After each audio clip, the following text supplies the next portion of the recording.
My Bharat का दिल से धन्यवाद करता हूं।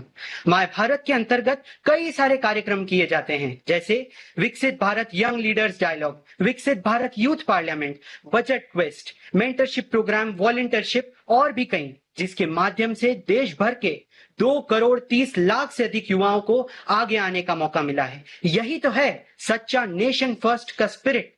प्रधानमंत्री जी, इस कार्यक्रम में 2,86,000 से अधिक युवाओं को देश भर में एक क्विज का आयोजन हुआ और उसमें पार्टिसिपेट करने का मौका मिला, और उसी के माध्यम से 403 युवाओं को मौका मिला देश के सीमावर्ती गांवों में, वहां के गांवों में जाकर लोगों से मिलने का, इंटरैक्ट करने का और जुड़ने का।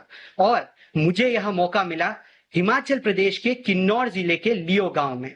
हमारी वहां पर 7 दिन अलग अलग दिनचर्या रही। कभी हम वहां के लोकल लोगों के घर जाते, उनसे मुलाकात करते, कभी वहां के बुजुर्ग लोगों से जो बदलाव आए उनको समझते, कभी हमने वहां स्पोर्ट्स और कल्चरल एक्टिविटीज में पार्टिसिपेट किया, तो कभी वहां यूथ के लिए करियर काउंसलिंग सेशन किए। प्रधानमंत्री जी, जब वहां ग्राम पंचायत में मैंने महिला सरपंच से उनकी कहानियां सुनी, तो ऐसा लगा कि यदि ऐसे प्रेरक प्रयासों की कहानियां पूरा देश सुनेगा, तो देश की महिलाएं यह विश्वास लेकर आगे बढ़ेंगी कि वे परिवार और समाज दोनों का नेतृत्व कर सकती हैं। जब मैंने आयुष्मान आरोग्य मंदिर में स्वास्थ्य सेवाओं की बारीकियां समझी, तो मुझे एहसास हुआ कि जब देश के विकसित ऐसे कोने में भी विकसित भारत की रोशनी पहुंच रही है, और विद्यालय में विकसित भारत के सपने का विजन देखा, बच्चों की आंखों में जो ललक थी कि देश को समझे और आगे बढ़े, और होम स्टे में एक माँ के हाथ का बना थैंकथुक और मोमोज खाकर यह रियलाइजेशन हुआ कि अपनापन ना किसी भाषा का, न किसी राज्य का मोहताज है। सड़क के खतरनाक मोड़ पर बाइक राइडर की मदद करना भले ही एक छोटी घटना हो, पर सीख बहुत बड़ी थी। सेवा ही सच्ची राष्ट्रभक्ति है। प्रधानमंत्री जी, मन की बात में एक बार आपने हम युवाओं को कहा था कि देश के सीमावर्ती गांवों में जाओ, वहां के लोगों से इंटरैक्ट करो और उनकी संस्कृति को अपनाओ। तब मैं आपकी बात अपने परिवार के साथ सुन रहा था, और मुझे जरा भी अंदाजा नहीं था कि मैं माय भारत के माध्यम से आपके समक्ष अपने विचार प्रस्तुत करूंगा।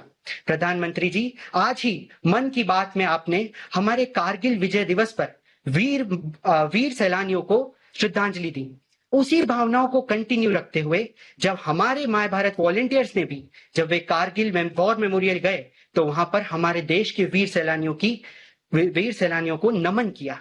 प्रधानमंत्री जी, देश के बुजुर्ग हमारे कहा करते थे पहले कि जितनी लंबी चादर हो उतने ही पैर फैलाओ, लेकिन प्रधानमंत्री जी, पिछले 12 वर्षों में अपॉर्चुनिटीज की जो दुनिया आपने रची है, उसने पॉसिबिलिटीज की चादर को इतना लंबा कर दिया है कि अब सपनों को समेटने की जरूरत ही नहीं है। प्रधानमंत्री जी, मैं समस्त माय भारत वॉलंटियर्स की तरफ से आपको यह आश्वासन देता हूं कि जिस विकसित भारत का संकल्प आपने लिया है और हमें दिया है, उसे पूर्ण करने में हम जेनजी तत्पर रहेंगे, क्योंकि जेनजी का मतलब है नेशन बिल्डिंग, जेनजी का मतलब है कैरेक्टर बिल्डिंग, जेनजी का मतलब है सेवा का पर्याय, जेनजी का मतलब है इनोवेशन, अर्थात जेनजी है नेशन फर्स्ट। प्रधानमंत्री जी, हम सभी युवाओं ने वहां पर जो कुछ एक्सपीरियंस किया उसे जर्नलाइज किया, और हमने यह डिसाइड किया है कि हम उसे एक कंपाइल्ड एक्सपीरियंस नोट के जरिए आप तक जल्द ही साझा करेंगे। धन्यवाद। जय हिंद।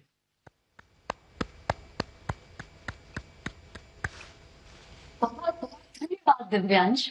मान्यवर, शब्दों से जो तस्वीर अभी तक हमारे जहन में बनी थी, अब वक्त है उसे पर्दे पर जीवंत होते देखने का। इसलिए आपकी अनुमति के साथ आइए इस छोटी सी वीडियो के जरिए विकास की उस यात्रा को सजीव रूप में देखें। पर बसा हर गांव देश का पहला गांव ही है। माननीय प्रधानमंत्री जी की इसी सोच के साथ देश आज बॉर्डर एरिया के गांवों के सर्वांगीण और सर्वस्पर्शी विकास में लगातार लगा हुआ है। प्रधानमंत्री जी ने मन की बात कार्यक्रम में ये आह्वान किया था। आप वाइब्रेंट विलेज अभियान का हिस्सा बनकर सीमावर्ती गांवों में एक अनोखा अनुभव ले सकते हैं। इसके साथ ही वहाँ कल्चर और स्पोर्ट्स एक्टिविटीज का हिस्सा जरूर बन सकते हैं। प्रधानमंत्री जी के इसी विजन के साथ भारत के बॉर्डर के गांवों के लोगों के अदम्य साहस, स्वाभिमान और देश प्रेम की भावना को और प्रगाढ़ करते हुए विकास को तेज गति देने की प्रेरक पहल है विकसित वाइब्रेंट विलेज कार्यक्रम। माय भारत द्वारा आयोजित इस कार्यक्रम का उद्देश्य देश के युवाओं को सीमावर्ती गांवों से जोड़कर उनकी संस्कृति, परंपरा, जीवन शैली और आकांक्षाओं से परिचित कराना है। 3 से 30 जून 2026 तक 2 चरणों में आयोजित इस कार्यक्रम में ऑनलाइन क्विज के माध्यम से देश भर के 2,76,000 से अधिक युवाओं ने भाग लिया।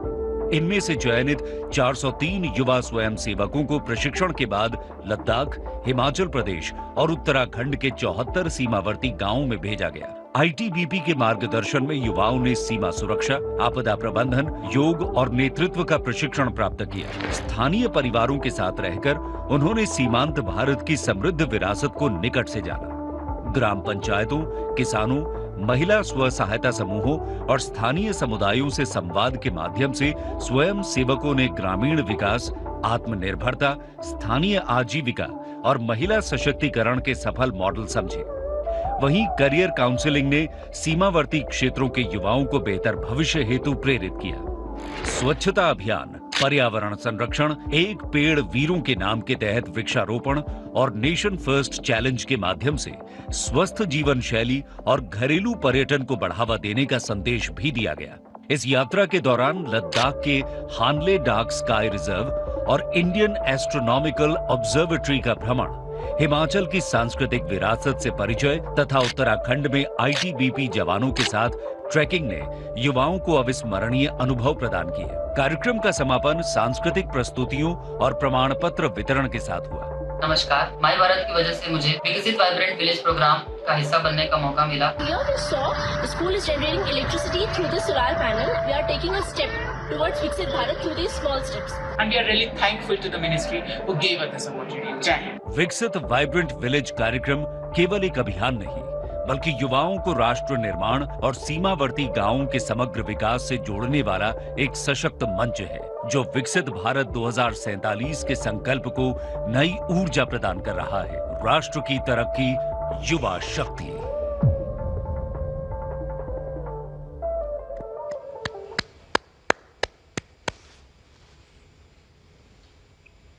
जिस क्षण का हम सभी को इंतजार था वो अब आ गया है। माननीय प्रधानमंत्री जी, हमारे देश के वो चुनिंदा युवा साथी जिन्होंने सीमा के उन पहले गांव में जाकर इस कार्यक्रम का प्रत्यक्ष रूप से अनुभव प्राप्त किया है, वे आज आपके साथ अपने अनुभव साझा करेंगे।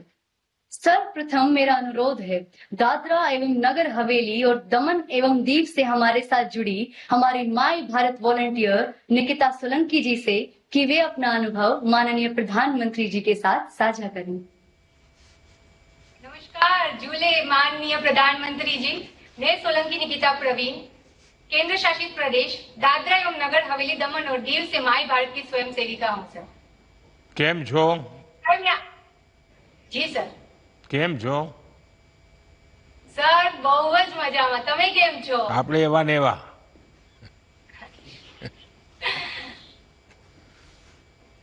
सर, मैं आपके समक्ष विकसित वाइब्रेंट विलेज प्रोग्राम में जो अनुभव साझा किए वो आपके समक्ष और मेरे साथियों के समक्ष रखना चाहूंगी कि सर सच कहूं तो मैंने कभी सोचा नहीं था कि चारों ओर समंदर से घिरे दीव से मैं एक दिन भारत के दूसरे कोने में बसे हिमाचल प्रदेश पर्वतों के बीच में किन्नौर डिस्ट्रिक्ट के सीमावर्ती गांव चांगो विलेज में जाऊं। निकिता, आप करती क्या है? सर मैं एलएलबी की स्टूडेंट हूँ, लॉ की पढ़ाई कर रही हूँ। और इसमें जाने का अवसर कैसे मिला आपको? सर मैंने माय भारत में अपना रजिस्ट्रेशन करवाया और उसके बाद सर मुझे मालूम हुआ कि एक आपने जो बताया था उस प्रकार से विकसित वाइब्रेंट विलेज प्रोग्राम करके है जहाँ पे हम युवाओं को वहाँ पे जुड़ने का और कुछ सीखने का मौका दिया जा रहा है, वो भी क्विज के खातिर। तो मैंने अपनी माय भारत प्लेटफॉर्म खोला, उस पे क्विज दी और फिर मेरा सिलेक्शन हुआ। अच्छा, आपका किस गांव में जाना हुआ और क्या क्या व्यवस्था? उसके पहले कोई ब्रीफिंग हुआ, नहीं हुआ, क्या क्या हुआ? सर मैं यहाँ से रिकांगपियो गई थी सर। रिकांगपियो में हमारा वहाँ पे सब 3 दिन तक मेडिकल चेकअप हुआ, हमें ब्रीफिंग किया कि हमें कैसे जाना है, कहाँ जाना है। फिर सर वहाँ से हमारी यात्रा शुरू हुई धार चांगो निचला की ओर सर।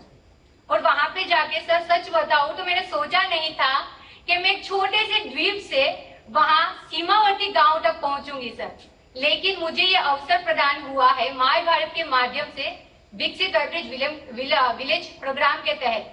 सर मैं बताना चाहूंगी और मेरे साथियों को भी ये बताना चाहूंगी कि एक लड़की होने के नाते सर परिवार से इतने दूर पहाड़ों के बीच इलाकों में मुझे जाने का अवसर मिला सर। ये तो बहुत ही नया सफर था और मेरे लिए चुनौतियों भरा भी। लेकिन सर जब मैं वहां गांव में पहुंची ना सर, तो गांव वालों ने जिस प्रकार से मुझे हग करके स्वागत किया है गले लगा के, मैं एक तरीके से तो भूल ही गई थी कि मैं दीव से आई हूँ वहां पे।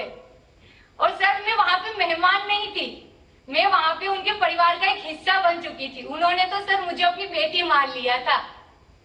उसके बाद सर मैं कहना चाहूंगी कि मुझे गर्व है हमारे देश की बेटियों पे सर, जो ऐसे कार्यक्रमों में निडर होके भाग ले रही है और यहाँ वहां पे दूर दराज बसे हिमालय के बीच इलाकों तक पहुंच रही है और वहां से नए अनुभवों के साथ वापस लौट रही है। तो मैं कहना चाहूंगी कि ये बदलाव सड़कों का नहीं लेकिन समाज की सोच का भी हुआ है। और सर बेटियों के लिए अवसर बन रहे हैं और अवसरों पे भरोसा भी किया जा रहा है और यही हमारे देश की निडर बेटियां सर हमारे नए आने वाले भारत की खूबसूरत पहचान है। निकिता जी, आपको संभवतः पता होगा कि हर दिवाली में अपने फौजी भाइयों से मिलने मैं बॉर्डर पर जाता हूं।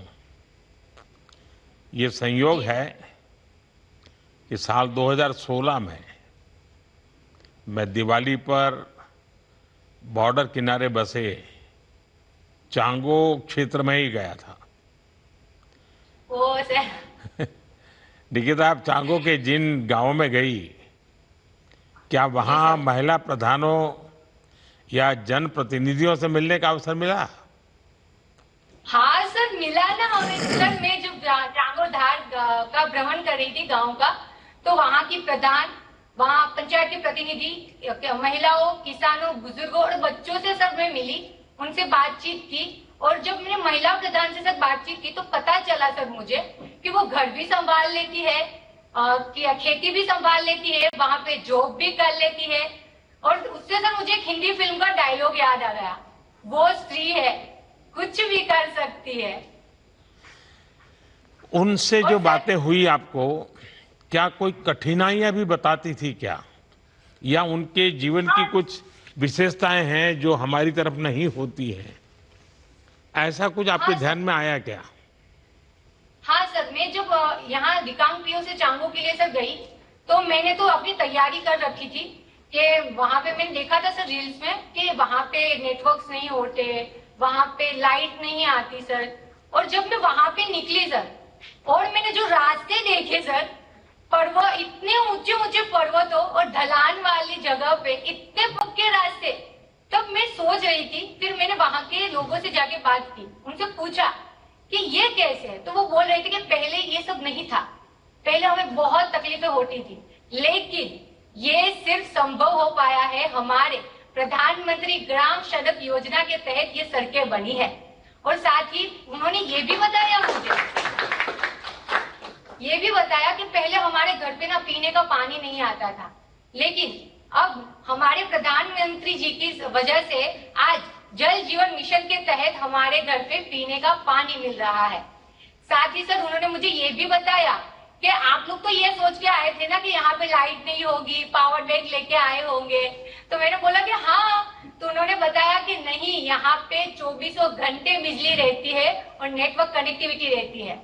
और यहाँ पे प्रधानमंत्री जी के वजह से आयुष्मान भारत के तहत हम सभी लोगों का स्वास्थ्य पे भरोसा भी बढ़ा है और हमारा जीवन आसान हुआ है। सर एक बात बोलूं मैं आपसे? हाँ बताइए। सर मैं कहना चाहूंगी कि पहली बार मैंने विकास कहाँ पे देखा पता है आपको? मैंने विकास देखा वहाँ की महिलाएं, बुजुर्गों और हंसते खेलते बच्चों के हंसते मुस्कुराते चेहरों में सर, और मैं खुद शॉक हो गई सर। अच्छा, वो लोग आपको क्या सवाल पूछते थे जब आप उनसे बात करते थे? मैं वहाँ पे गई, छोटी आयु के बच्चे होंगे, आपकी बराबरी के होंगे, कुछ महिलाएं, माताएं, बहनें होंगी, वो आपसे क्या जानना चाहती थी? सर वो पूछ रहे थे कि आप लोग यहाँ तक कैसे आए, आप कहाँ पे रहते हो, यहाँ पे तक कैसे पहुंचे आप, आपको कैसे पता चला कि सीमा गांव यहाँ पे है, ऐसे ऐसे ये सब है। तो मैंने बोला उनको कि हमारे नरेंद्र मोदी जी ने, प्रधानमंत्री जी ने माय भारत प्लेटफॉर्म अवसर एक प्रदान किया है, प्लेटफॉर्म दिया है, जिसके थ्रू हम रजिस्ट्रेशन करवाया। उसके बाद हमें ये प्रोग्राम में क्विज कंपटीशन के द्वारा आने का मौका दिया गया। हमें तो पता भी नहीं था कि सीमा क्षेत्र में भी हमारे गांव है, लेकिन आज प्रधानमंत्री जी की वजह से हमें इस गांव तक आने का मौका मिला और देखने का मौका मिला। सर मैं बताना चाहूंगी कि वो जब मुझे पूछ रहे थे ना कि आप कहाँ पे रहते हो, तो मैं बताती थी कि मैं ना दादरा एंड नगर हवेली, दमन और दीव में रहती हूँ। तो कि वो कैसा दिखता है, तो सर मैं बड़े प्यार से बता दी। वो समुंदर के लिए पूछते होंगे कि समंदर कैसा होता है, क्योंकि आप तो समुद्री तट से गई थी। तो हाँ सर, मैंने उनको बताया। और छोटे छोटे सर बच्चे भी पूछ रहे, दीदी आप कहाँ से हो, कैसा दिखता है आपका गांव। तो मैंने उसको बताया कि हमारे द्वीप पे चारों ओर समंदर है। तो वो बोल रही थी सर मुझसे, मुझे भी ले चलिए ना दीदी, मुझे भी ले चलिए ना दीदी। तो मैंने बोला कोई बात नहीं, मैं तुमको भी लेके चलूंगी कभी किसी दिन। अच्छा, आने के बाद उनसे संपर्क रखा है? हाँ सर, मैं आने के बाद ना वहाँ पे जिसने बड़े प्यार से मुझे रखा था ना, शकुंतला मैम और सुभाष सर, उनसे मैं व्हाट्सएप पे बात होती रहती है सर। मैं बताना चाहूंगी, चांगो से सर वापस हम रिकांगपियो आए ना, तो आंटी फोन करके पूछती है कि बेटा पहुंच गए, सही है, तबीयत ठीक है, खाना खा लिया। सर मैं तो अपने घर पे फोन लगाना भूल गई थी। फिर एक दिन मेरे पापा ने फोन करके बताया कि निकिता हमको तो भूल ही गई हो लगता है। मैंने बोला कि मुझे महसूस ही नहीं हो रहा कि मैं अपने घर से दूर आई हूँ। अच्छा निकिता जी, आप पहले भी कहीं गई हैं ऐसे अकेले घूमने, अपने तरफ अपनी हिम्मत करके कहीं जाना हुआ, ऐसा कभी हुआ पहले? नहीं सर, ये पहली बार। अच्छा, पहली बार हुआ। तो घर के लोगों को क्या लग रहा है अब? सर यहाँ के जो मैं यहाँ से बाहर निकली ना सर, तब मेरे माता पिता ने मुझे पूछा था कि तुम कैसे जाने वाले हो। मगर सर मैं अकेली सफर करके, यात्रा करके निकली। तब मुझे सर बचपन में जो कविताएं मैंने सुनी थी भारत के बारे में, वो आज मैंने वास्तविक रूप से भारत को महसूस करके जिया है सर। और जब मैं सर वापस घर पे आई ना, तब मेरी मम्मी पापा मुझे क्या पूछ रहे पता है आपको? वो पूछ रहे हैं कि मैंने पूछा कि आप, मैं आ गई अब तो आप खुश होंगे ना।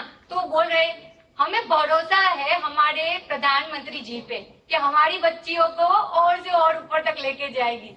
मैं क्या, हाँ, हमारे प्रधानमंत्री जी की वजह से मैं वहां तक पहुंच पाई हूँ। कभी गांव वालों से वीडियो कॉन्फ्रेंस कीजिए और आपके पूरे परिवार को बिठाकर गांव वालों से बातचीत कीजिए, क्योंकि आजकल तो वहां भी 4G तो पहुंच ही चुका है। जी जी सर। सर मैं एक बात बोलूं आपसे? हाँ बोलिए, आप तीसरी बार बोल रही हो। सर मैं बताना चाहूंगी कि सर हम जब 7 दिनों तक वहां पे रुके ना सर, तो हम लोग अलग अलग एक्टिविटीज कर रहे थे सर। और पहली बार जब हम स्वच्छता अभियान के लिए निकले लोगों के साथ, तो हमने वहां पे कौन सा गीत गाया पता है सर? साफ सफाई करते करते हम गा रहे हैं, नौजवान आओ रे नौजवान गाओ रे। और सर ऐसा लग रहा था कि हम अपने घर में गीत गुनगुनाते हुए काम कर रहे हैं।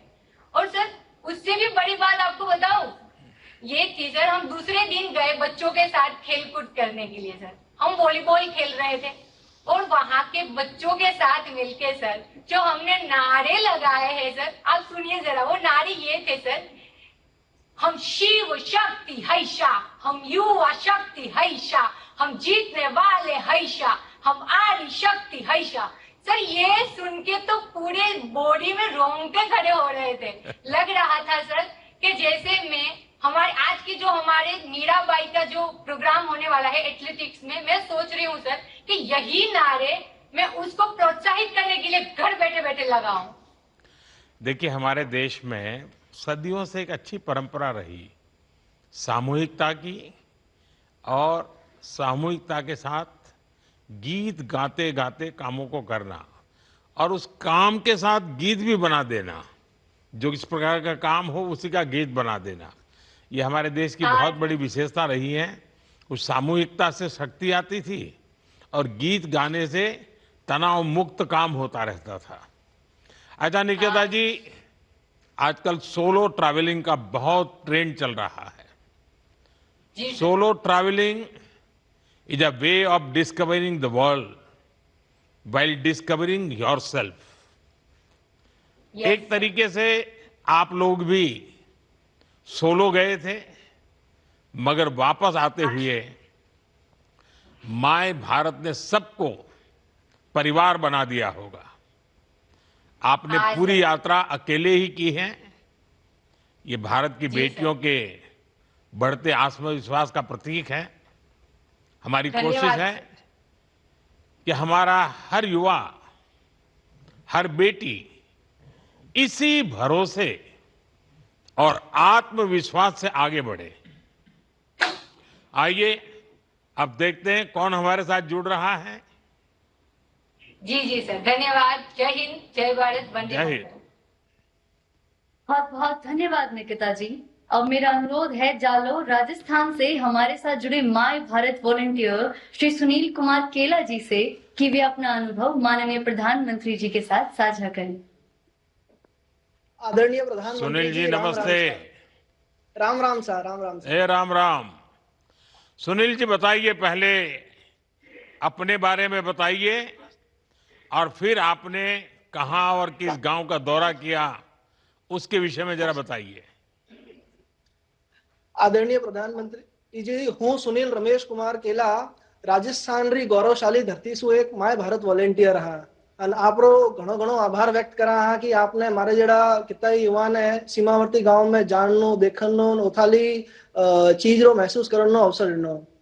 सर्वप्रथम आदरणीय प्रधानमंत्री जी, मैं आपको धन्यवाद देना चाहता हूं भारत के सारे युवाओं की तरफ से कि पीएम इंटर्नशिप योजना के तहत आपके जो दूरस्थ गांवों में जो मेरे जैसे जरूरतमंद युवा हैं उनके लिए एक बहुत बड़ी अपॉर्चुनिटी उसमें निकली है और साथ में हमें लाभ मिला इस विकसित वाइब्रेंट विलेज प्रोग्राम का।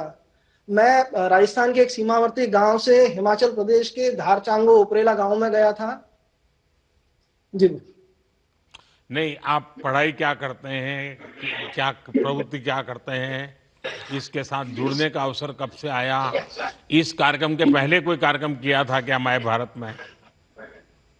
आदरणीय प्रधानमंत्री जी, इससे पहले मैं अपने यूथ पार्लियामेंट के अंदर जा चुका हूं एक बार और इसका जो अवसर है मुझे माय भारत पोर्टल से मिला। जब मैंने रजिस्ट्रेशन किया तो मेरे सीधे मेल आईडी और फोन पे मैसेज आया कि एक विकसित वाइब्रेंट विलेज नाम का प्रोग्राम होने जा रहा है जिससे आप सीमावर्ती गांवों का दौरा कर सकते हैं।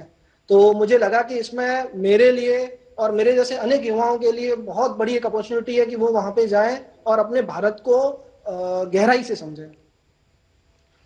अच्छा सुनील, आप तो स्वयं ही सीमावर्ती गांव से हैं। ऐसे में अपने गांव और जिस गांव का आपने भ्रमण किया वहां क्या समानताएं और विविधताएं, विभिन्नताएं, क्या क्या महसूस किया आपने? आदरणीय प्रधानमंत्री जी, लोकेशन तो चाहे अलग हो सकती है लेकिन दोनों जगह पे एक चीज समान थी, वो अपने देश के प्रति प्रेम का जज्बा, वहां के लोगों की बहादुरी जो हम राजस्थान में देखते हैं। दूसरी चीज, वहां पे उन लोगों का जो अपनापन है, जो डाउन टू अर्थ वहां के लोग हैं, उन्होंने जिस तरह से हमारा स्वागत किया, हमें वहां पे रखा, वहां का खाना खिलाया और ये सारी चीजें हमें समानता की तरफ दिखती है। और विभिन्नताएं तो ये है कि हम 50 डिग्री सेंटीग्रेड से निकल करके सीधे हिमाचल के 0 डिग्री सेंटीग्रेड के अंदर गए हैं तो लगा कि लाइफ का सीन किसी ने बदल दिया हो, लेकिन उन लोगों ने हमें ऐसा रखा कि हमें लगा ही नहीं कि हम अपने परिवार से सैकड़ों किलोमीटर दूर आए हुए हैं। अच्छा, आप जब वहां थे तो वहां से अपने परिवार के साथ संपर्क करते थे? जी माननीय प्रधानमंत्री जी, हमने लगभग समझे कि रोज का ही था। हमारे जहाँ कैंप लगा हुआ था वहां से घर पे वीडियो कॉल करके और घर वालों को बताते थे कि ये हमारे पास से जहाँ हम होम स्टे में रुके थे उसके पीछे जो नदी बह रही थी सतलुज, तो उसका व्यू हम रोज अपने घर वालों को बताते थे कि ये व्यू है। यहाँ की जो प्राइमरी स्कूल्स हैं उनके बारे में बताते थे कि कैसी पढ़ाई चल रही है वहाँ पे। वहाँ के जो जन औषधि केंद्र हैं, अस्पताल है, वहाँ का हमने बताया। जो खेल मैदान थे जब वहाँ खेलने गए थे टूर्नामेंट, तो उसके बारे में हमने अपने घर पे वीडियो कॉल से बताया। वहां से अपने दोस्तों को कोई फोटो वोटो भेजी थी क्या? ये रोज रेगुलर फोटो भेजते थे, इंस्टा पे, व्हाट्सएप पे, फेसबुक पे पोस्ट करते थे, तो सारे लोग पूछने लगे कि भाई साहब कहाँ जा रहे हो, कैसे जा रहे हो, और आपने यहाँ पे जाने के लिए क्या यूज किया है। तो हमने उनको बताया कि माय भारत पोर्टल से रजिस्ट्रेशन करके और क्विज कंपटीशन जीत करके जो मेरा नंबर लगा है, जो मुझे चयनित किया गया है, वहां से, उस माध्यम से मैं वहां पे पहुंचा हूँ। सुनील जी कहते हैं कि भ्रमण से भ्रम मिटते हैं, भ्रमण से भ्रम मिटते हैं। मैं ये योजना चाहता हूं कि भारत के बॉर्डर विलेजों को लेकर आमतौर पर जो लोगों के मन में भ्रम होते हैं, आपको भी शायद जाने से पहले रहे होंगे, आपको अगर कोई पूछे कि भाई वहां जाने के बाद पहले की आपकी सोच, पहले के जो भ्रम थे, उसमें क्या क्या भ्रम मिटे होंगे?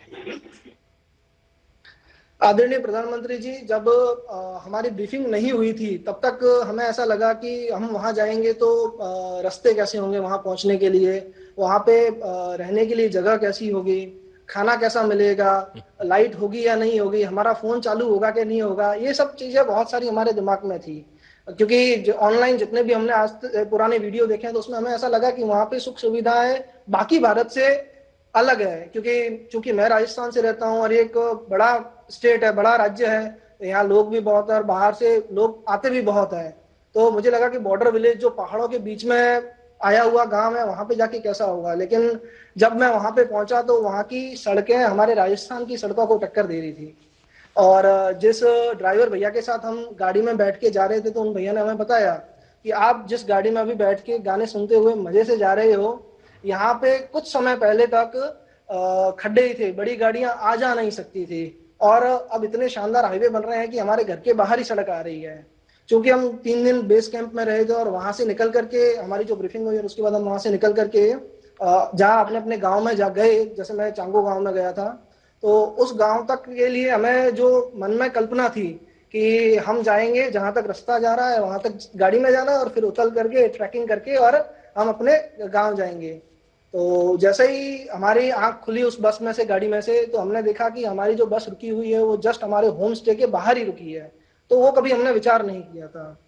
वहां के बुजुर्ग बताते हैं कि माननीय प्रधानमंत्री मोदी जी आपके ही समय में उन्होंने आजादी के बाद पहली बार वहां से बिजली से बल्ब जलते हुए देखा है। उससे पहले जब भी अंधेरा होता था तो वो अपने घर से बाहर नहीं जाते थे।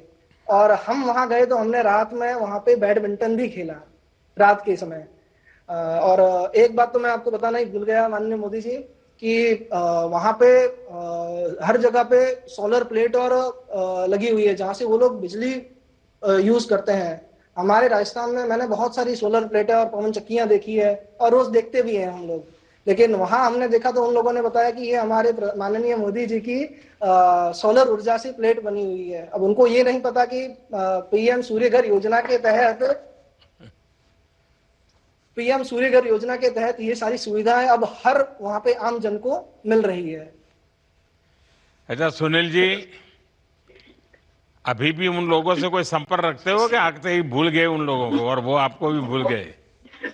नहीं, जैसा पहले निकिता बहन ने बताया है, चूंकि हमारा होम स्टे एक ही था, तो सुभाष जी और शकुंतला जी से आज भी संपर्क बना हुआ है। और सिर्फ वो गांव नहीं, हिमाचल में हमारे जो वॉलेंटियर थे, जो चंबा से थे, हमीरपुर से थे, अलग अलग कसोल से थे, तो उन सब से आज भी संपर्क बना हुआ है। और उनको मैं स्पेशली इनविटेशन देके आया हूं कि आप हमारे राजस्थान में आइए, क्योंकि आप भी सीमावर्ती क्षेत्रों में रह रहे हैं, और हमारे राजस्थान के जैसलमेर में आइए, तनोट माता मंदिर के दर्शन कीजिए, बाड़मेर में आइए।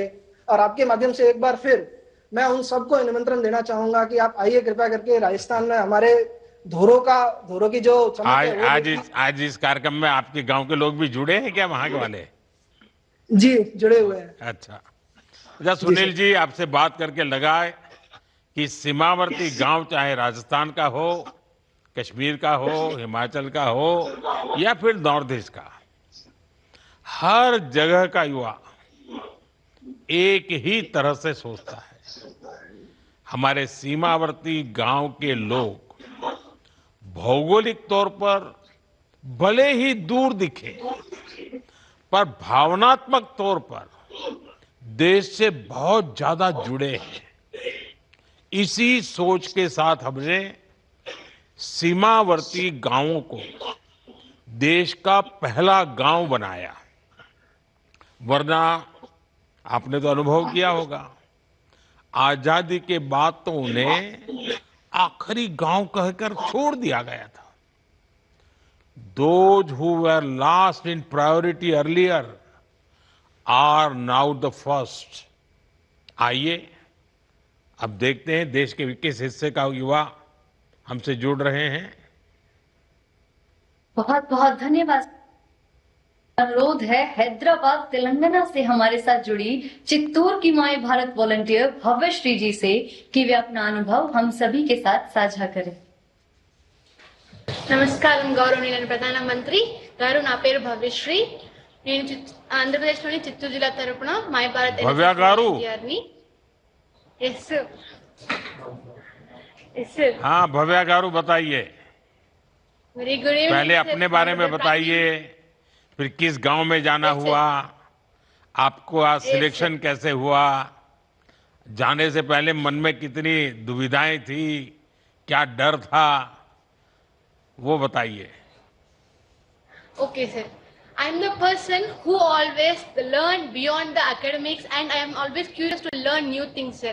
That's how I connected with My Bharat and participated in every quizzes, and I got selected in Viksit Vibrant Village program. That was the greatest moment in my life, and where I created so many memories. And here, while starting from my native place Chittoor, there was some fear inside me, like the lifestyle there was very new, and the climate, food, culture, tradition, whatever it is, very new to us. But after reaching Harshal Valley in Uttarkashi, the interaction with the people and the warm welcoming of the officials was completely changed my perspective. And we also interacted with ITBP officials also. So here we interacted with them, and I saw their discipline, humility, and dedication, commitment towards the nation, which made me proud to be an Indian, sir. And here we just met a local people, like in Harshal Valley, though such cute and sweet people they are. They welcomed with a lot of they took care and shown love to us, and they just gave me an aloo paratha, which was very new to us, and we just saw new type of foods there, and we had different cultural activities also, sir. At the same time, and we had a convo with some ITP My Bharat officials there, where they took care of us, and we stayed in one homestay in Mukwa, where the birthplace of Ganga Ma. The interaction with them, people staying home, that was very nice to us. It touched my heart, sir. Just in these 7 days, we felt like I am staying in my home only. Bhavya गारू, पिछले साल मार्च में ही मैं उत्तराखंड के मुखवा गांव गया था। Oh. और Yes, sir. अब तो आप देख करके आई हो, सचमुच में बहुत ही खूबसूरत गांव है। अच्छा, Yes, मैं sir, जानना it was very चाहता हूं, beautiful. क्या आप लोगों ने गांवों में अपनी उम्र के युवाओं के साथ मुलाकात की? उनसे किस तरह की बातें, उनकी क्या जिज्ञासाएं थी, क्या जानना चाहते थे? Yes, sir. Before that, I want to share that one thing in this beautiful part of this program was we met different young people from different states. We spoke different languages and came from different culture. But within few days, we became close friends and like a family. Here we came as strangers, but left as a one family, sir. That is the real vibe of India. And at the same time, here people often say India is diverse. But in this journey, I really felt it, sir. And coming to the youth in Harshal Valley, we met different people through My Bharat registration drive. Here they interacted with us and they treated me like their own sister, sir. And they just they shown love to me and just give some flowers to me also. And we just interact with them, and they asked me that how you came here and what was the process. And I explained about My Bharat to them, because I have personal experience from my friends, sir, because we visited so many places in these 7 days of program. And I shared the pictures, beautiful landscape of Neelang and Jadung Valley, beautiful apple orchards. I shared the pictures in my Instagram. And it has huge response from my friends, and here that was created major FOMO from, like, they started fear of missing out and started like, how you went? And I just explained about my Bharat, and someone said like, how lucky you are, and said, I am so jealous of you, Bhavya, you left without us, like that the people are messaging me. And I said, I just shared the link to you, but you are not showing interest. But now they are after this thing happened, they just login into my Bharat also and said, next time I will came with you, sir. This is the interaction we had with youth and my friends also, sir. Andhra में तो ठंड होती नहीं है, वहाँ तो ठंड बहुत होगी। उस ठंड में कैसे रहना हो गया? It must be very cold there.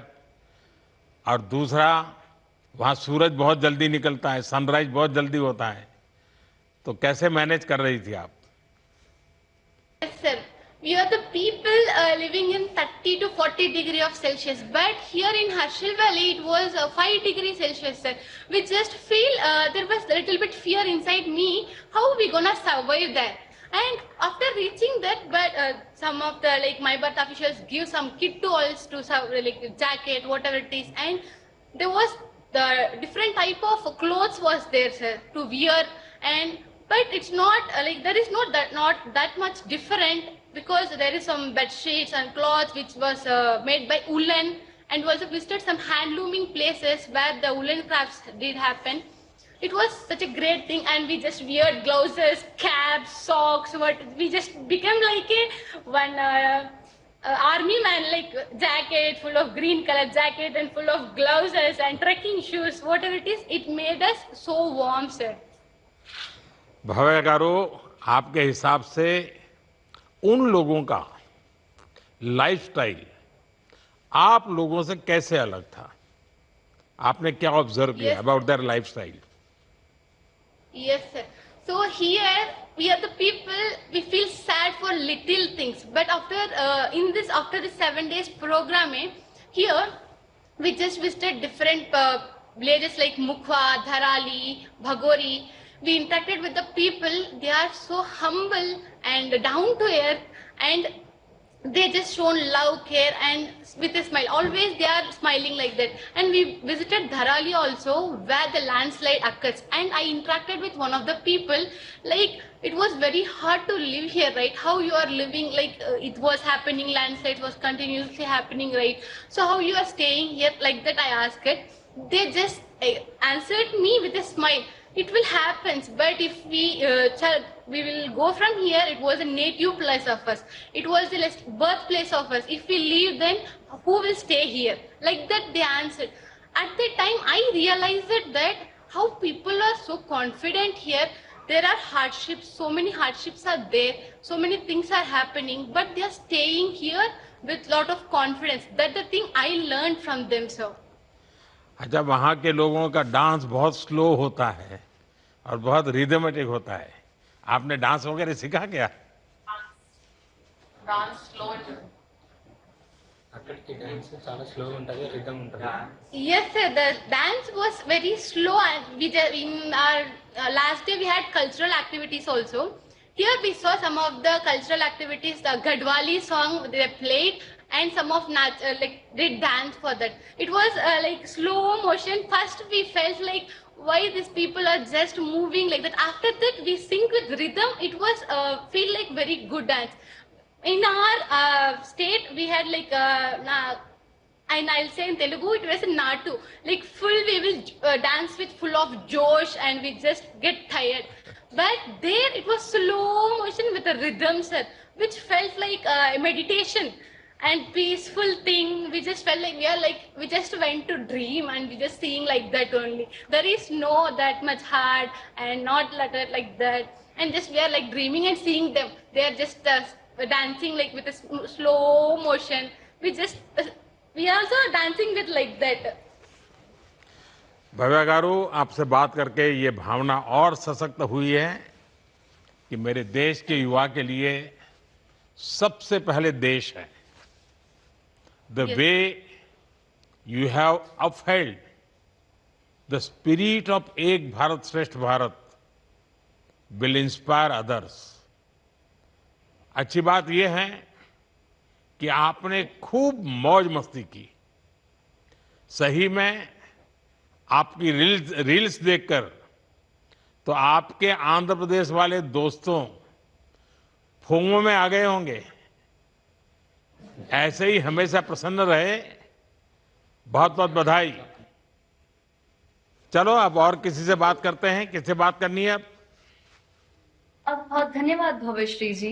अब मेरा अनुरोध है अंडमान एवं निकोबार द्वीप समूह से हमारे साथ जुड़ी माय भारत वॉलंटियर सयंतिका मिस्त्री जी से कि वे अपना अनुभव हम सभी के साथ साझा करें। Namaskar to Honorable Prime Minister Sir. My name is Sayantika, a proud My Bharat volunteer from the very beautiful Andaman and Nicobar Islands. Sayantika, अभी तक जितने लोगों से मैंने बात की, मुझे लगता है आप यंगेस्ट वन दिखती हो। सबसे छोटी हो आप। Sir, I am 21. अच्छा सयंतिका, आपके विषय में बताइए। और दूसरा, आप किस गांव में गई, कैसे गई, कितना कठिन था वहां पहुंचना? जी सर। सर, सबसे पहले मैं आपका धन्यवाद करूंगी कि आपने माई भारत पोर्टल जैसे एक वन स्टॉप सोल्यूशन के बारे में सोचा, जिसमें मेरे जैसे 2.5 करोड़ युवाओं को मौका मिला कि वो खुद भारत की, अपने देश की आवाज बन सके। और इसी के अंतर्गत इस साल हुए विकसित वाइब्रेंट विलेज प्रोग्राम 2026 के अंतर्गत मुझे मौका मिला बॉर्डर विलेजेस में जाने का, और मुझे मौका मिला बहुत ही खूबसूरत मान विलेज में जाने का, जो लद्दाख में है। सर, 0 फीट से अचानक 17,000 फीट जाना मेरे लिए एक बहुत ही नया अनुभव था, और वहाँ की क्लाइमेट कंडीशन भी हमसे बहुत अलग और बहुत हार्श थी, और हमें एक्लिमेटाइजेशन के लिए 5 दिन दिया गया था। और एक्लिमेटाइजेशन के पहले दिन मैं थोड़ी बीमार हो गई थी, पर माई भारत की टीम ने, जी सर, पर माई भारत की टीम ने और आईटीबीपी के जवानों ने मेरा बहुत ध्यान रखा। और इसी में से मैं एक छोटा दिल को छू जाने वाला इंसिडेंट शेयर करना चाहूंगी। जब मैं बीमार हुई, मेरा ऑक्सीजन लेवल ड्रॉप हो रहा था एक्यूट माउंटेन सिकनेस के कारण, तब मुझे आईटीबीपी के हॉस्पिटल लेकर जाया गया 5th बटालियन से। तब सर मैंने वहाँ डॉक्टर को, आईटीबीपी के डॉक्टर्स को कॉन्वर्सेशन करते हुए सुना अपने ही जवानों से कि हम आपकी बाद में चेकअप करेंगे, पहले हमें इस बेटी को ठीक करना है जो हमारी मेहमान बनकर आई है। इससे मुझे पता चला कि हमारे आईटीबीपी के जवान ना सिर्फ हमारी बॉर्डर की रक्षा करना जानते हैं, बल्कि उनके मन में उनके देशवासियों के लिए भी कितना प्यार और कितना केयर है। सयंतिका, आपने अंडमान निकोबार से लद्दाख तक की यात्रा पूरी की। एक द्वीप से 17,000 फीट तक की यात्रा का अनुभव, एक प्रकार से जमीन से शिखर तक जाना, आपके लिए अंडमान का जीवन, वहाँ के लोगों की कठिनाइयाँ, ठंड का मौसम, बहुत पतली हवा, आपको कैसा लगा, क्या अनुभव किया? सर, मैंने लद्दाख में जाकर ये अनुभव किया कि मैं जहाँ रह रही हूँ वहाँ डेली लाइफ कितना आसान है। और लद्दाख जाकर मुझे ये महसूस हुआ कि वहाँ ऑक्सीजन की कमी होती है लो एयर प्रेशर की वजह से। और वहाँ जाकर मुझे ये महसूस हुआ कि वहाँ पर हर रोज अपने बॉडी को अडेप्ट कर पाना सर अपने आप में ही एक अचीवमेंट है। सर, इसके अलावा मैं जरूर कहना चाहूंगी कि क्लाइमेट की चिंता तो हमें थी ही, पर लद्दाख जाने से पहले, बॉर्डर विलेजेस जाने से पहले हमारी एक्सपेक्टेशंस कुछ ऐसी थी कि वहाँ पे इंटरनेट अच्छी नहीं मिलेगी, वहाँ सड़कें अच्छी नहीं होगी। तो हमने उस तरह से तैयारी कर हम बॉर्डर विलेजेस में गए थे। जैसे मेरे माता पिता ने मुझे कैश दे दिया था कि वहाँ पे जरूर कैश की जरूरत होगी क्योंकि इंटरनेट सेवा नहीं है तो यूपीआई वहाँ नहीं चलेगी। पर वहाँ जाकर मैं आश्चर्यचकित थी देखकर कि उन बॉर्डर विलेजेस को, जिन्हें लोग लास्ट विलेज कहते हैं, वहां पर सिर्फ इंटरनेट की अच्छी सुविधा मिल रही थी और हमने यूपीआई पेमेंट भी किया वहां पर। अब हम उसको प्रथम गांव कहते हैं, अब हम उसको लास्ट विलेज नहीं कहते, फर्स्ट विलेज कहते हैं जी। तो वहां आपने यूपीआई किया? जी सर, वहां में मैंने यूपीआई किया। वहां के लोग यूपीआई की जानकार है, करते हैं यूपी का उपयोग? जी सर, बिल्कुल जैसा हमने सोचा था वैसा नहीं है। हमारे ही जैसा वो भी यूपीआई का इस्तेमाल, क्यूआर कोड रखते हैं, इवन वाईफाई भी रखते हैं कुछ कैफेज और होटल्स में। हैं? तो फिर जी तो सर। आपको वाईफाई मिल गया, तो फिर तो आप अपने में ही खो ही रही होगी। बिल्कुल नहीं सर, मैं वैसे उतना फोन देखती नहीं हूँ और वहाँ के वादियों में मैं तो बिल्कुल खोस ही गई थी, वहाँ के प्यारे प्यारे लोगों के साथ। ज्यादातर मैंने बच्चों के साथ बहुत टाइम स्पेंड किया और वहाँ के बच्चों के नाम भी सर बहुत प्यारे प्यारे और यूनिक से थे। मैं शेयर करूंगी, मुझे कुछ बच्चों के नाम याद है, गास्केट, डिस्केट, ढोलकर, नामयाल, तेंजिंग, ये सारे मेरे वहाँ बच्चे दोस्तों के नाम हैं जो मैंने बॉर्डर विलेजेस में बनाए। उन बच्चों के मन में सवाल क्या था? पूछते होंगे तुम ये समुद्र कैसा होता है, तुम अंडमान निकोबार से आई हो। जी सर, वो बच्चे जानना चाहते थे कि हम कहाँ से आए हैं। सर, जब मैं मान विलेज के प्राइमरी स्कूल में गई थी तब उनके क्लास में उनका क्लास बहुत सुंदर था, प्यारे प्यारे पेंटिंग्स बने हुए थे दीवार पे और उसमें एक भारत का मैप भी था। पर सर, मैंने वहां नोटिस किया कि हमारे अंडमान एंड निकोबार का मैप वहां में नहीं था, तो मैं उन्हें दिखा नहीं पा रही थी कि देखो यहाँ में अंडमान होता है। फिर मैंने उन्हें समझाया ये जो यहाँ में समुंदर है भारत के नीचे, यहाँ में हमारा अंडमान है। और मैं एक छोटा सा इंसिडेंट शेयर करना चाहूंगी सर। एक बच्ची को मैंने पूछा कि क्या आप अंडमान आओगी जहाँ पे मैं रहती हूँ, तो उस बच्ची ने बोला कि अंडमान आऊंगी मैं, मुझे बहुत पढ़ाई करना पड़ेगा मुझे पता है, पर मैं अंडमान बड़ी होकर जरूर आऊंगी। तो इतने प्यारे प्यारे बच्चे थे सर वहां पर। अच्छा सयंतिका, क्या आपने सीमावर्ती गांव में, क्योंकि गांव के लोग हर चीज बहुत सामूहिकता से करते हैं, सब मिलजुल के करते हैं, ऐसे कोई अनुभव आए कि जिसमें आप कह सकते हो हाँ, बड़ा एक सामान्य रूप से नीचे हमें बहुत कम दिखता है, शहरों में बहुत कम दिखता है, लेकिन वहां आपको अनुभव आया हो? जी सर, मैंने कई सारी ऐसी चीजें वहां ऑब्जर्व करी जो ये दिखाता है कि वहाँ की कम्युनिटी स्पिरिट कितनी स्ट्रांग है। वहां में सर हमें लकीली एक शादी देखने का मौका मिला जहां में हमने देखा, अनलाइक हमारे सिटीज जहाँ पे हम कॉन्ट्रैक्ट देकर शादी करवा लेते हैं, होटल बुक करवाकर, वहाँ के सभी लोग मिलकर खाना बना रहे थे, वही चेयर लगा रहे थे, वही सब कुछ सजा रहे थे। इसके अलावा जहाँ जो लोकल मोनास्ट्रीज होते हैं उससे भी वहाँ के लोकल्स काफी कनेक्टेड होते हैं और उसमें जो भी इवेंट होता है, जो भी उनका होता है रिलीजियस, वो सब मिलजुल कर करते हैं। इसके अलावा एक और इंसिडेंट मैं शेयर करना चाहूंगी जो मैंने खुद तो नहीं देखा पर वहाँ के नंबरदार से सुना है सर। एक बार एक टावर जब गिर गई थी तब गांव वालों ने किसी अथॉरिटी की वेट किए बिना मोबाइल टावर जी सर। जी सर। तो मुझे ये सुनने को मिला कि गांव वालों ने बिना किसी अथॉरिटी के वेट किए खुद ही आपस में ये डिसाइड किया कि वही टावर को खड़ा करेंगे। और बस इतना ही नहीं सर, मुझे तो अंदाजा नहीं है पर शायद कुछ बैटरीज की जरूरत होती है टावर के लिए और उन लोगों ने साथ मिलकर उन बैटरी के लिए एक वेयर हाउस भी खुद से बनाया मिलकर। अरे वाह। जी सर, तो ये थी वहाँ के लोगों की कम्युनिटी स्पिरिट, इससे मैंने भी बहुत कुछ सीखा। सयंतिका, निश्चित तौर पर ये यात्रा आपके जीवन पर बहुत प्रभाव डालेगी। जी sir. When you share joy, it multiplies. आप जब अपने घर के लोगों से बातें करें, अपने दोस्तों से बातें करें, स्कूल कॉलेज में शायद इस अनुभवों को शेयर करें, तो इसके विषय में कुछ न कुछ लिखते रहना चाहिए। इन अनुभवों को एक किताब के रूप में, आर्टिकल के रूप में और औरों में भी जागरूकता फैलानी चाहिए कि देश कितना विशाल है, देश के लोगों की भावना कैसी है। और आपकी यात्रा ने जिस प्रकार से आपको मन को देश के प्रति लगाव पैदा करने वाला, देश का एक अनुभव करने वाला, इन सारी चीजों को आपने शेयर करना चाहिए, औरों को सिखाना चाहिए, समझाना चाहिए। चलिए, बहुत अच्छा लगा। धन्यवाद। आपको बहुत बहुत बधाई। आइए अब देखते हैं देश के किस हिस्से से हम जुड़ रहे हैं। आपका बहुत बहुत धन्यवाद सयंतिका।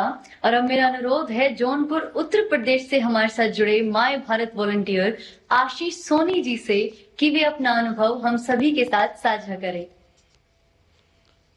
नमस्कार माननीय प्रधानमंत्री जी। नमस्ते आशीष जी। मैं आशीष सोनी उत्तर प्रदेश के जौनपुर जिले का एक गर्वित वॉलंटियर हूँ। मैं शक्तिपीठ माँ शीतला के पावन धरातल से हम सब के चहेते और हम सब युवाओं के फ्रेंड्स माननीय प्रधानमंत्री जी को प्रणाम करता हूं। आपको भी प्रणाम। सर, सबसे पहले मैं आपको हृदय की गहराइयों से धन्यवाद देता हूं कि आपने इस बार बजट निर्माण की प्रक्रिया में युवा की आवाज को महत्व दिया तथा उनके विचारों और सुझावों को भी इंक्लूड किया। यह कोई आम बजट नहीं था, यह बजट युवा भागीदारी और युवा के प्रति आपका विश्वास था। सर, आशीष जी, एक तो आपके विषय में बताइए और दूसरा आपका किस गांव में जाना हुआ? सर, मैं अभी करंटली यूपीएससी के लिए प्रिपेयर कर रहा हूं। सर, मुझे हिमाचल प्रदेश के स्पीति के काजा खास में जाने का मौका मिला। सर, जब मेरे घर पे मेरे मम्मी पापा को पता चला कि मुझे हिमाचल में जाना है तो वो बहुत परेशान हो गए, क्योंकि वो बता रहे थे कि एक वक्त था कि हमें किसी से बात करना होता था तो बार बार टेरेस पे जाना पड़ता था, नेटवर्क ही नहीं आते थे। सर, जब मैं स्पीति पहुंचकर 14,000 फीट की ऊंचाई से उन्हें वीडियो कॉल करता हूं तो इनकी आंखों में एक चमक और चेहरे पे आश्चर्य दिखाई देता है। उस समय मुझे लगता है सर कि माई भारत ने दो पीढ़ियों को जोड़ दिया है, एक वह पीढ़ी जिसने संघर्ष देखा और एक वह पीढ़ी जो परिवर्तन को देख रही है। तो टेक्नोलॉजी ने हिंदुस्तान के हर कोने तक अपना साम्राज्य बिछा दिया है। Yes sir. अच्छा आशीष जी, जी सर, सिक्किम के दुनिया के सबसे ऊंचे डाकघर का आपने कोई उपयोग किया? यस सर, मैं आपको बताना चाहूंगा कि मैं दुनिया के सबसे ऊंचे पोस्ट ऑफिस जब सिक्किम पर पहुंचा तो सर मुझे लगा कि लोकेशन आउट ऑफ कवरेज हो गया है, बट यह देश आउट ऑफ कनेक्शन नहीं होता सर। मैंने स्पेशली अपने फ्रेंड प्रधानमंत्री जी को एक पत्र लिखा जिसमें मैंने बताया कि सर, मैं तहे दिल से आपका बहुत बहुत आभार करता हूं कि आप हर दिन युवाओं को एक नया अवसर देते हैं कि जिससे यह युवा विकसित भारत का नेतृत्व कर सके। वहां से मैंने अपने परिवार को, ministry of youth affairs, defence minister और अपने डीएम सर को पत्र लिखा। सर, मुझे वहां पे ऐसा फील हुआ कि यह देश मेट्रो, एयरपोर्ट से ही नहीं कनेक्टेड है, यह देश उस छोटे छोटे पोस्ट ऑफिसों से भी कनेक्टेड है जो अपने तिरंगा की तरह अडिग खड़े रहते हैं। सर, सिक्किम के पोस्ट ऑफिस से हम देश के किसी कोने में अपना संदेश पहुंचा सकते हैं। सर, वहां मुझे बस एक गीत ही याद आ रहा था, सारे जहां से अच्छा हिंदुस्तान हमारा। आशीष जी, दुनिया के सबसे ऊंचे पोस्ट ऑफिस में जाना ये अपने आप में जीवन की बड़ी महत्वपूर्ण घटना है। क्या आपने वहां खड़े होकर कोई सेल्फी ली, फोटो लिए, उस डाकघर के फोटो अपने दोस्तों को भेजे? आपके जीवन की वो यादगार घटना को आपने कैमरा में कैच किया क्या? सर, मैंने बहुत सारी फोटो लिए, रील्स बनाई, ब्लॉग्स भी बनाया और सोशल मीडिया पे अपलोड भी किया और माई भारत गवर्नमेंट ने उसको सर रिपोस्ट भी किया है। नहीं, उस डाकघर का? जी सर, मैंने लिया। हाँ। बहुत सारे फोटो बनाए सर, ब्लॉग्स बनाए, रील्स बनाई। अच्छा आशीष, जब आपने इस सीमावर्ती गांव में, और वहां भी कहते हैं कि अब तो हर गांव में डिजिटल पेमेंट पहुंच गया है, शायद वहां यूपीआई का भी पेमेंट हुआ होगा, वो भी कभी अनुभव आया क्या? सर, और मेरे लिए ये जैसे आपको लगा कि आपकी वीडियो कॉन्फ्रेंस हो रही है, पहले आपके गांव में छत पे जाते थे तब कनेक्शन मिलता था, कनेक्टिविटी मिलती थी, वहां आपको फेसबुक पर बात कर पाते थे, वीडियो कर सकते थे। ये डिजिटल ट्रांजैक्शन का हमारा काम जो चल रहा है उसका वहां क्या अनुभव है? सर, मेरे लिए सबसे आश्चर्यजनक बात यह रही कि 14,500 फीट की ऊंचाई पर क्यूआर कोड से पेमेंट करना। सर, जहां सांस लेना मुश्किल था, ऑक्सीजन की कमी थी, वहां पे डिजिटल इंडिया पूरी सहजता के साथ चल रहा था। मैंने डिजिटल इंडिया को बस एक मिशन ही नहीं समझा सर, डिजिटल इंडिया एक ऐसा मिशन है जो देश के कोने कोने में लोगों का विश्वास बना हुआ है। अच्छा, आने के बाद आपके दोस्त आपको क्या पूछ रहे हैं और आप क्या बता रहे हैं? सर, आने के बाद सबने पूछा कि कैसे गए, क्या हुआ, फिर मैंने माई भारत के रजिस्ट्रेशन के बारे में उनको बताया। सर मैं आपसे एक एक्सपीरियंस और शेयर करना चाहता हूं कि सर मुझे सेल्फ हेल्प ग्रुप में माताओं बहनों से मिलने का मौका मिला। जब मैं वहां पर पहुंचा तो सर मैंने अपनी आंखों से देखा कि वो विकसित भारत और आत्मनिर्भर भारत का भविष्य लिख रही है। किसी के हाथ में फोन है, वो डिजिटल माध्यम का प्रयोग करके अपना सामान बेच रही है, कोई माताएं बहनें होम स्टे चला रही हैं, और सर वहां सी बख्तून की खेती होती है, कोई सी बख्तून से एनर्जी ड्रिंक बना रही हैं। मैंने उन सब के साथ मिलके बैठ के सर उन्हें पीएम मुद्रा योजना के बारे में बताया, दीनदयाल अंत्योदय योजना के बारे में बताया कि किस इस सब गवर्नमेंट स्कीम का वो प्रयोग करके ज्यादा से ज्यादा अपने इकोनॉमिक एक्टिविटी को बूस्ट कर सके सर।